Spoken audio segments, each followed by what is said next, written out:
નમસ્કાર મિત્રો, આજના વિડીયોમાં આપણે વાત કરીશું જો તમારે એક જ દિવસમાં અમદાવાદથી ઉજ્જૈન અને ઉજ્જૈનથી પરત આ વન ડે ટ્રીપનો પ્લાન કરવો હોય તો તમે આરામથી આ એક જ દિવસમાં આખું ઉજ્જૈન ફરીને પરત તમે અમદાવાદ આવી શકશો. એટલે આજના વિડીયોમાં હું તમને આ વન ડે ટ્રીપની એ સંપૂર્ણ માહિતી આપીશ કે આપણે આ વન ડે ટ્રીપ કેવી રીતે પ્લાન કરવી જોઈએ, આપણે કઈ ટ્રેનમાં સફર કરીને ઉજ્જૈન જવું જોઈએ, પરત માટે અહીંયા ઉજ્જૈનથી અમદાવાદ માટે કઈ ટ્રેન ચાલે છે, કેટલું ભાડું લાગે છે અને ઉજ્જૈનમાં આપણે કઈ કઈ જગ્યાએ ફરવું જોઈએ, મહાકાલ મંદિરના દર્શન આપણે કેટલા વાગે કરવા જોઈએ જેથી આપણે આખું ઉજ્જૈન આરામથી અહીંયા કમ્પ્લીટ કરી શકીએ. અને આપણે મહાકાલ લોક, હરસિદ્ધિ માતા મંદિર કે રામઘાટની આરતી એ કેટલા વાગે થાય છે એ પણ આપણે જાણીશું. એટલે અમારો આ વિડીયો તમે શરૂથી લઈને એન્ડ સુધી એકવાર જરૂર જોજો. અને વિડીયો પૂરો જોયા પછી જો તમારે કોઈ પ્રશ્ન હોય તો નીચે મને કોમેન્ટ બોક્સમાં જરૂરથી પૂછજો, હું એનો આન્સર તમને જરૂરથી આપીશ. અને વિડીયો શરૂ કરતા પહેલા જો તમે હજી સુધી અમારા આ વિડીયોને એક લાઈક નથી કર્યું, જલ્દીથી અમારા આ વિડીયોને એક લાઈક કરીને નીચેથી ચેનલને સબસ્ક્રાઇબ કરી નાખજો જેથી અમારા બધા જ નવા વિડીયો એ તમને સૌથી પહેલા જોવા મળે. અને જો તમારે પણ ઉજ્જૈન ખાલી એક જ દિવસમાં ફરીને પરત અમદાવાદ આવવું હોય કે અન્ય કોઈ શહેર પણ જવું હોય તો પણ તમે આ વન ડે ટ્રીપમાં આરામથી ઉજ્જૈન ફરીને પરત ફરી શકશો.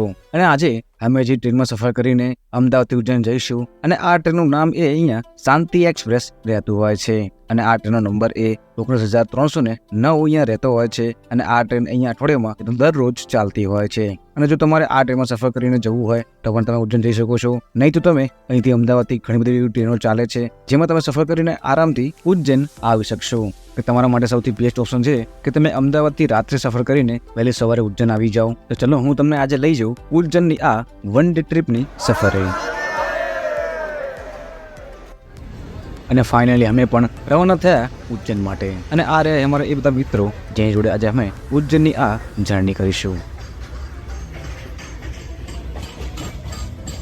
અને આ ટ્રેન અહીંયા અમદાવાદથી ચાલે છે. એટલે આ ટ્રેન અહીંયા અમદાવાદના એવા કાલુપુર રેલવે સ્ટેશન ઉપર જ અડધો કલાક પહેલા જ PF નંબર 4 ઉપર જ આવી ગઈ હતી. અને આ ટ્રેન એના ટાઈમિંગ મુજબ જ 7:10 રવાના થઈ ઉજ્જૈન માટે.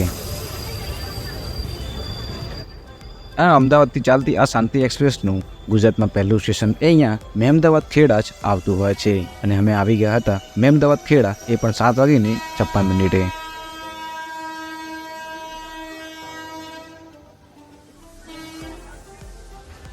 અને અમે જે આજે ટ્રેનમાં સફર કરીને ઉજ્જૈન જઈએ છીએ એ ટ્રેનનો એક ક્લાસ અહીંયા સ્લીપર ક્લાસ રહેતો હોય છે. અને આ સ્લીપર ક્લાસનું ભાડું કેટલું લાગતું હોય છે એ પણ હું તમને વિડીયોમાં આગળ જણાવી દઈશ, જોઈ શકો છો. અને આ ટ્રેનનું અહીંયા સ્લીપર ક્લાસનો કોચ તમને આવો જોવા મળતો હોય છે.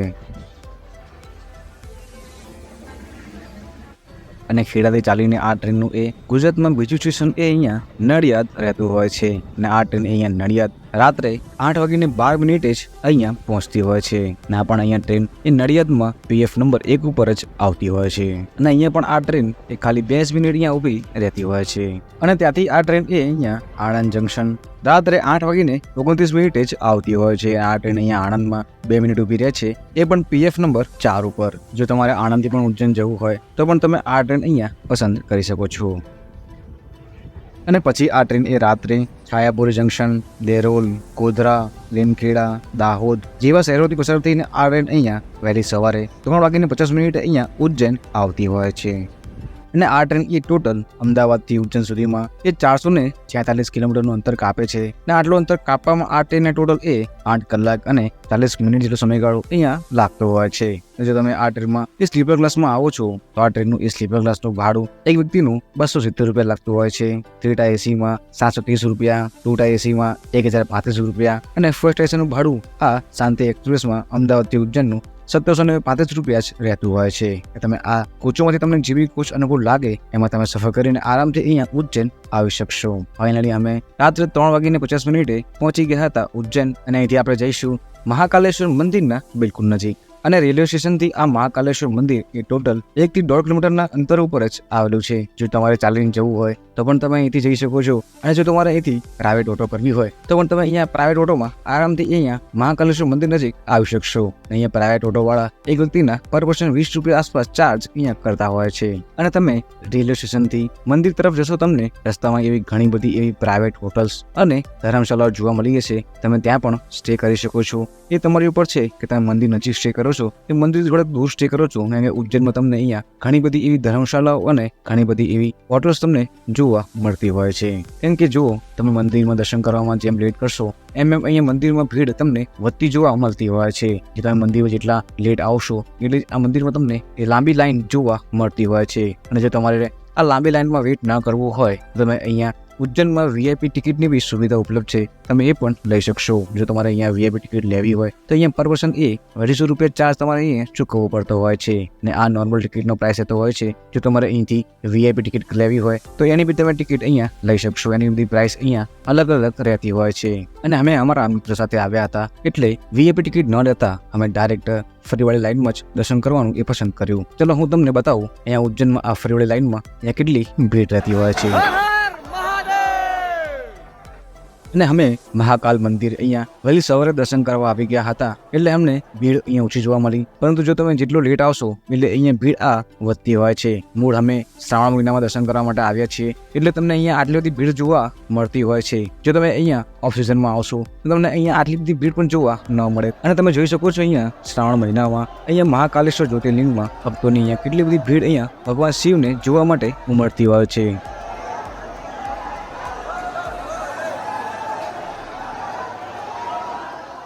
અને શ્રાવણ મહિનાની ભક્તોની આ ભીડમાં અમને કલાક પછી ભગવાન શિવના દર્શન કરવાનો મોકો મળ્યો.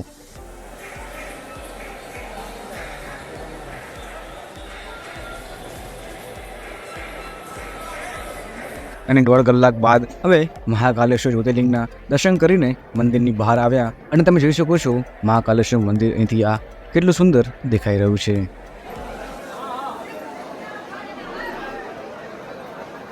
અને જો તમારે મહાકાલેશ્વર જ્યોતિર્લિંગનો પ્રસાદ લેવો હોય તો તમને મંદિરની બહારથી તમને આવા કાઉન્ટર જોવા મળી જશે, ત્યાંથી તમે પ્રસાદ પણ અહીંથી લઈ શકશો. અને તમે મંદિરમાં દર્શન કરીને જેવા બહાર આવશો તો તમને અહીંયા મંદિરની બહાર જ એક ગણપતિ ભગવાનનું મંદિર જોવા મળે છે. તમે ત્યાં પણ દર્શન કરવા જવાનું ના ભૂલતા, કેમ કે અહીંના આ મંદિરને બડે ગણેશજી કા મંદિર કહે છે. અને અહીંયા દર રક્ષાબંધને બેન અહીંયા ગણેશજીને રાખડી બાંધતા હોય છે. બધી બહેનો અહીંયા ગણેશજીને પોતાના ભાઈ તરીકે રાખડી બાંધવા આવતી હોય છે. એટલે તમે સૌપ્રથમ આ મંદિરે પણ અહીંયા દર્શન જરૂરથી કરજો.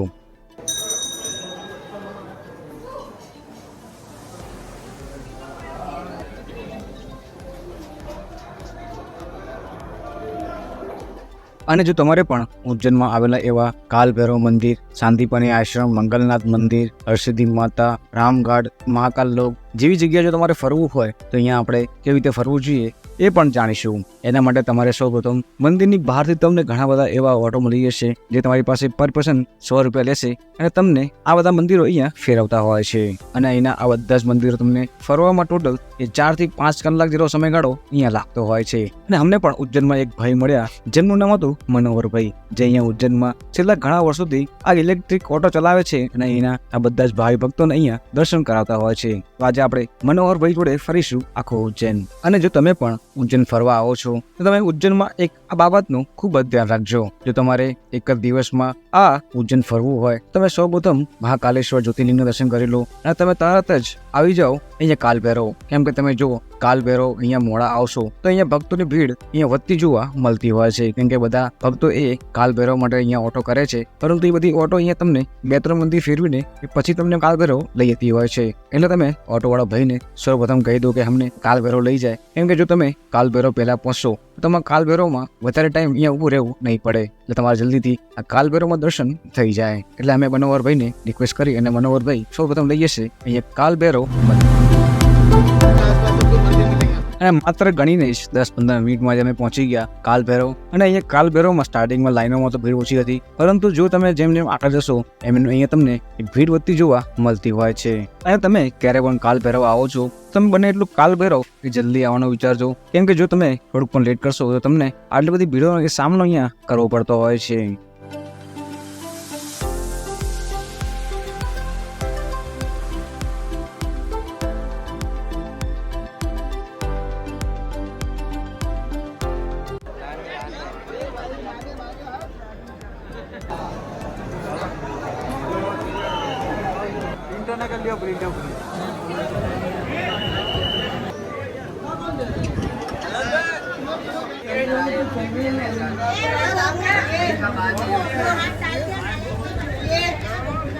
અને ફાઇનલી અમારા કાલ ભૈરવ દાદાના દર્શન સરળતાથી થઈ ગયા અને અમને આ દર્શન કરવામાં ટોટલ 1 કલાક જેટલો સમયગાળો અહીંયા લાગ્યો હતો. જો તમે વહેલા આવશો તો તમારે અહીંયા દર્શન જલ્દી થઈ જતા હોય છે અને જો તમે લેટ કરશો તો તમે અહીંયા દર્શન કરવામાં એટલો ટાઈમ તમને વધારે અહીંયા લાગતો હોય છે. અને સેકન્ડ જગ્યા જઈશું આપણે, જે છે મંગલનાથ મંદિર. અને આ મંગળનાથ મંદિર એ શિપ્રા નદીના એકદમ તટ ઉપર આવેલું છે. જો તમે ઉજ્જૈન આવો છો તમે અહીંયા પણ આ મંગલનાથ મંદિર એ દર્શન કરવાનું ના ભૂલતા. मंगल लगे रहते हैं, जैसे मांगलिक बच्चा बच्ची पैदा होते हैं उसका कार्य होता है यहाँ पे. ये भोलेनाथ का मंदिर है. परिक्रिया होती है इसकी, पंडितों ने करवाते हैं यहाँ पे. અને મંગળનાથ મંદિર વિશે એવું કહેવાય છે કે જે વ્યક્તિ માંગલિક હોય છે, જો એને વિધિ કરાવી હોય તો અહીંયા આ મંગળનાથ મંદિરમાં અહીંયા એ વિધિ પણ કરાવી શકે છે. કેમ કે એની આ પૂજા પાઠ માટે આ મંદિર એ ખૂબ જ પ્રખ્યાત છે. જો તમને મંગળ હોય કે જો તમારે મંગળની વિધિ કરાવી હોય તો તમે આ જગ્યાએ આવીને અહીંયા કરાવી શકો છો. અને આ મંદિરના નીચેના ફ્લોર ઉપર તમને અહીંયા પૂજા પાઠ માટેના અહીંયા મહારાજો મળી જશે. અને જો તમારે દર્શન કરવા હોય તો તમે પર જઈને તમે અહીંયા આ મંગળનાથ મંદિરના આવેલા એવા ભગવાન શિવની તમે અહીંયા પ્રાર્થના પણ કરી શકો છો. કે આ મંદિર પણ એ શિવને જ અહીંયા સમર્પિત છે. અને આપણે હવે જઈશું શાંતિપની આશ્રમ, એટલે કે એવું આશ્રમ જ્યાં ભગવાન કૃષ્ણએ શિક્ષા પ્રાપ્ત કરી હોય એવું એક આશ્રમ જે અહીંયા ઉજ્જૈનમાં આવેલું છે. એના આ આશ્રમને એ શાંતિપની આશ્રમ એ કહેવાય છે.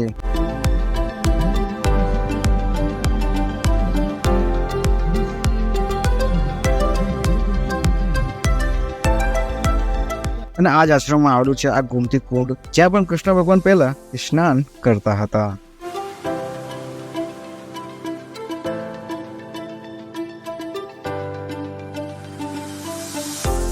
અને કૃષ્ણ ભગવાન દ્વારા અહીંયા ટોટલ 64 કળાઓ શીખવામાં આવી હતી. એ 64 કળાઓના તમને અહીંયા આ પોસ્ટરમાં એ સંપૂર્ણ માહિતી પણ જોવા મળતી હોય છે. તમે અહીંયા આ શાંતિપની આશ્રમમાં હરેક દિવાલો ઉપર તમને આ પોસ્ટર જોવા મળે છે. એમાં હરેક પોસ્ટરમાં એક અલગ જ વાર્તા તમને જોવા મળતી હોય છે. તમે એ બધી જ વાર્તાઓ અહીંયા નિહાળી શકો છો.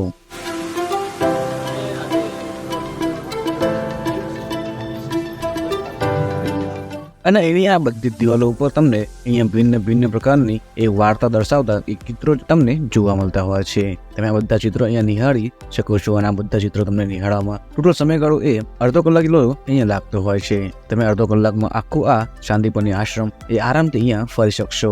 અને શાંતિપની આશ્રમમાં તમને અહીંયા ઘણા બધા એવા નાના નાના મંદિરો જોવા મળી જશે. તમે ત્યાં પણ અહીંયા દર્શન કરી શકો છો. અને અહીંથી અમે દર્શન કરવા જઈશું ગઢકાલિકા માતાના મંદિરની એક બાજુમાં આવેલું એવું મંદિર, એટલે કે આ ગણેશજીનું મંદિર.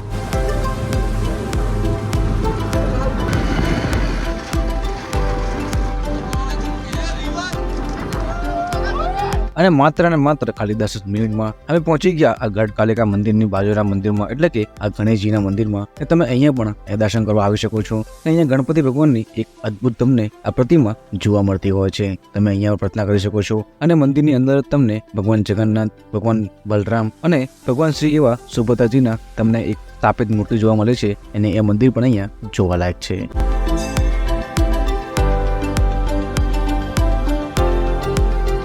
અને ગણેશજીની મંદિરની બાજુમાં મંદિર આવેલું છે આ ગઢકાલિકા માતાનું મંદિર. અને એની આ ગઢકાલિકા માતાની એ આરતી અહીંયા ખૂબ જ પ્રસિદ્ધ છે. જો તમે અહીંયા વહેલા આવો છો તો તમે અહીંની આ ગઢકાલિકા માતાની આરતી પણ જોઈ શકો છો. અને આ રહ્યું મંદિર, તમે જે અંદરથી આટલું સુંદર દેખાતું હોય છે.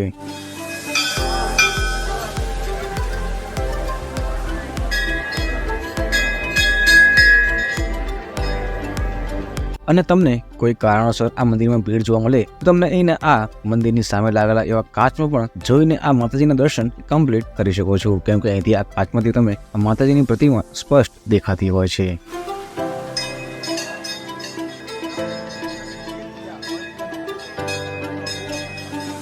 અને હવે આપણે જઈશું ભર્તુહરી ગુફા, જે એની આ ઉજ્જૈનની એક ખૂબ જ સુંદર જગ્યા રહેતી હોય છે.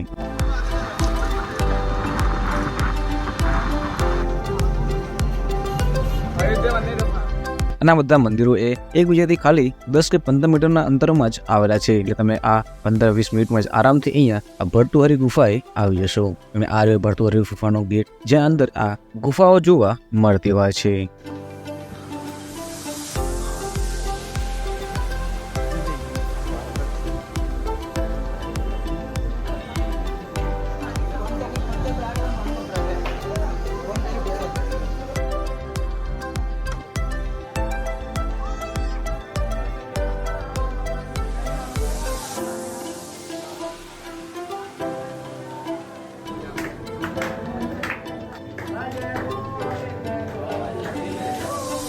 અને આ ગુફામાં તમને અહીંયા ગરમીનું પ્રમાણ એ વધારે જોવા મળતું હોય છે. જો તમે શિયાળામાં જાઓ છો તો તમને અહીંયા વાંધો નહીં આવે, પરંતુ જો તમે અહીંયા ઉનાળામાં કે ચોમાસામાં જશો તો તમને અહીંયા આ ગરમીના કારણે અહીંયા ખૂબ જ વધારે બાફ આ ગુફામાં લાગતો હોય છે. એટલે જો તમે ઉંમરલાયક વ્યક્તિ હોય તમે આ ગુફામાં જવાનું એ ટાળી શકો છો. અને તમે જોઈ શકો છો આ ગુફાનો રસ્તો એ કેટલો સાંકડો અને કેટલો અહીંયા ડરાવનો છે.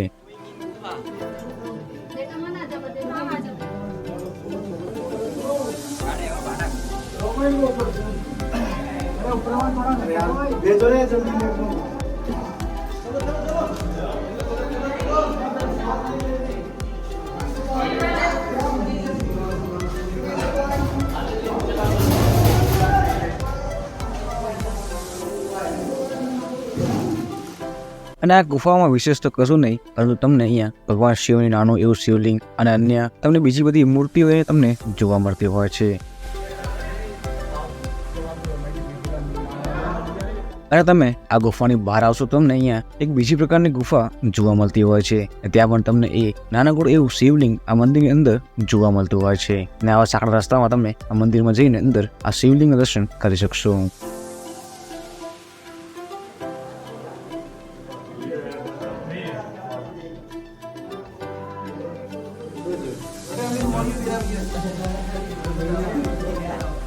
અને તમે જેવા ગુફાની બહાર આવશો તો તમને અહીંયા શ્રી નવનાથ ભગવાનનું આ મંદિર જોવા મળે છે. તમે અહીંયા પણ અહીંયા આ બધા મંદિરોમાં દર્શન કરી શકો છો. અને આ મંદિરની અહીંયા આ મોટા હોલમાં તમે બેસશો એ ઠંડી ઠંડી હવા પણ તમને આવતી જોવા મળતી હોય છે. અને અહીંનું આ વાતાવરણ એ ખૂબ જ અહીંયા રળિયામણું અને ઠંડુ જ રહેતું હોય છે.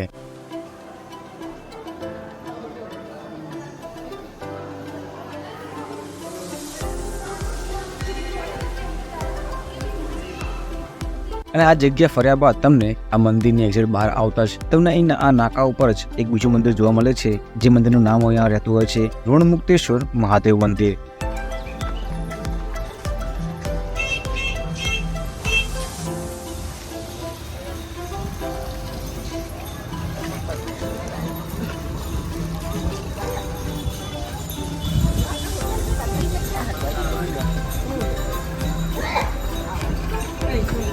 અને આ પણ મંદિર એ ભગવાન શિવને જ અહીંયા સમર્પિત છે. જો તમે ઉજ્જૈન આવો છો તો તમે આ જગ્યા પણ અહીંયા ફરવા આવી શકો છો.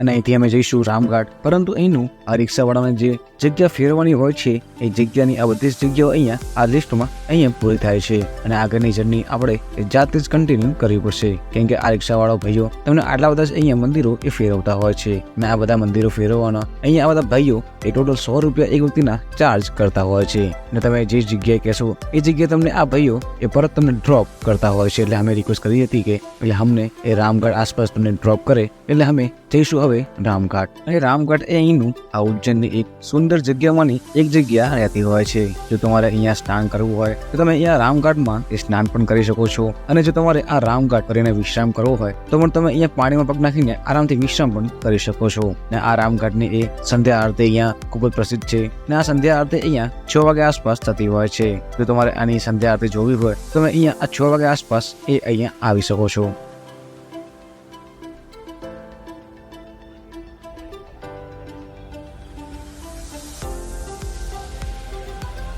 અને રામઘાટની બાજુમાં તમને અહીંયા શ્રી ગુરુ નાનક ઘાટ પણ જોવા મળે છે. તમે અહીંયા પણ આવી શકો છો.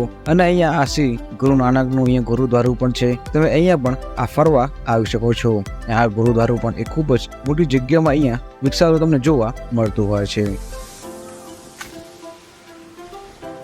અને જો તમારે ઉજ્જૈનમાં સારી એવી ધર્મશાળામાં રોકાવું હોય તો તમને અહીંયા ઉજ્જૈનમાં જ ગુજરાતી રામી ધર્મશાળા જોવા મળી જશે. તો તમે અહીંયા પણ સ્ટે કરી શકો છો. અને આ ધર્મશાળાની વધારાની માહિતી હું નીચે ડિસ્ક્રિપ્શનમાં આપી દઈશ, તમે ત્યાંથી પણ જોઈ શકશો. અને આ ધર્મશાળાની બાજુમાં તમને ઘણી બધી એવી ધર્મશાળા આવેલી જોવા મળે છે. તમને જે બી અનુકૂળ લાગે ત્યાં તમે સ્ટે કરી શકો છો.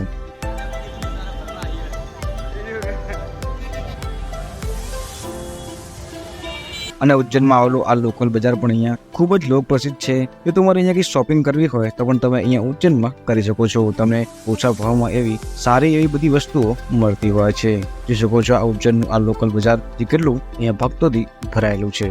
અને આ લોકલ બજારમાં અહીંયા જ મંદિરની બાજુમાં જ એક બીજી બી તમને એક ફરવાલાયક જગ્યા જોવા મળે છે, જે છે મહારાજા અહીંયા વિક્રમાદિત્ય. એ તમે એની બે આ વિશાળ પ્રતિમા સાથે ફોટોગ્રાફી કે એનો આ ઇતિહાસ તમે જોઈ શકો છો.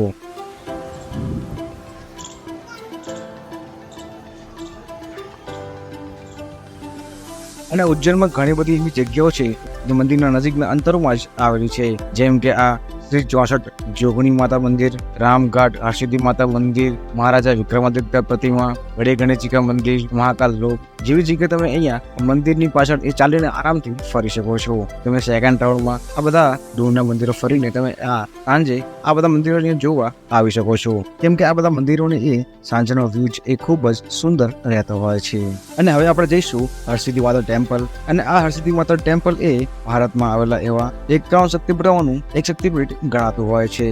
ને એવું કહેવાય છે માતા સતીનું એક અંગ આવીને અહીંયા એટલે એની આ જગ્યાને 51 શક્તિપીઠોમાંથી એક શક્તિપીઠ અહીંયા ગણવામાં આવ્યું છે. ને હરસિદ્ધિ માતાની આરતી એની આ ખૂબ જ ફેમસ છે, એ પણ હું તમને આગળ વિડીયોમાં બતાવીશ. અને જો તમારે અહીંયા આ હરસિદ્ધિ માતાની આરતી જોવી હોય તો તમે અહીંયા સાંજે 7 વાગ્યા પહેલા આવી જાઓ, કેમ કે જો તમે લેટ આવશો તો તમને અહીંયા આ દર્શન કરવામાં એ ખૂબ જ પાછળ ઊભી રહેવું પડી શકે છે. એટલે તમે વહેલા આવીને આ લાઈનમાં સૌથી આગળ આવી જાઓ અને અહીંથી તમે આખી હરસિદ્ધિ માતાની લાઈવ આરતી એ સુંદરતાથી અને સરળતાથી એ નિહાળી શકો.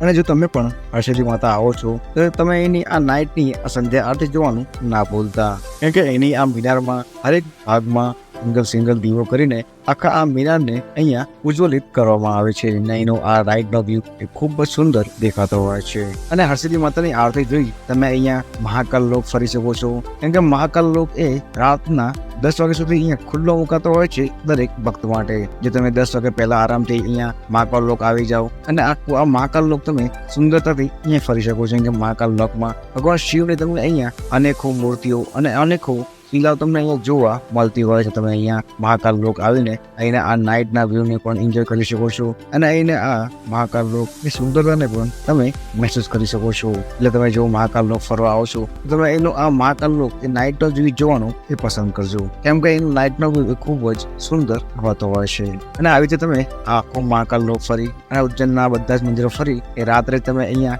ઉજ્જૈનથી પરત આવી જાઓ. અને અમારી બી ટ્રેન ઉજ્જૈનથી રાત્રે 12 વાગે આસપાસ હતી અને આ ટ્રેનનું નામ અહીંયા શાલીમાર ભુજ એક્સપ્રેસ રહેતી હોય છે, જે અહીંયા ઉજ્જૈન રાત્રે 12 વાગે આસપાસ આવે છે, જે આપણને અમદાવાદ વહેલી સવારે 8 વાગે આસપાસ પહોંચાડતી હોય છે. એટલે અમે શાલીમાર ભુજ એક્સપ્રેસ સફર કરીને અમદાવાદ જઈશું. અને આ ટ્રેનનું ભાડું પણ એ ઓલમોસ્ટ એમ જ રહેતું હોય છે. જેટલા ભાડામાં તમે અમદાવાદથી ઉજ્જૈન આવો છો એટલે જ ભાડામાં તમે આરામથી અહીંયા ઉજ્જૈનથી અમદાવાદ પરત પણ જઈ શકો છો. એની બધાની માહિતી હું નીચે ડિસ્ક્રિપ્શનમાં આપી દઈશ, તમે ત્યાંથી પણ જોઈ શકશો. અને અમારો આ ઉજ્જૈનનો પ્લાન કેવો લાગ્યો છે એ પણ નીચે મને કોમેન્ટ બોક્સમાં કહેવાનું ના ભૂલતા, કેમ કે તમારા માટે અમે ઘણી બધી મહેનત કરીએ છીએ. આ વિડીયોને એક લાઈક કરીને અમારા આ વિડીયોને તમારા મિત્રને શેર કરી દો, જેની વડે તમે આ ઉજ્જૈન ફરવાનો પ્લાન બનાવી રહ્યા છો અને એમને બી ખબર પડે કે તમારા ઉજ્જૈનમાં અહીંયા કઈ કઈ જગ્યાએ ફરવું જોઈએ અને એની આ 1 ડે ટ્રીપ તમારે કેવી રીતે પ્લાન કરવી જોઈએ એ પણ તમને સંપૂર્ણ માહિતી મળી જાય.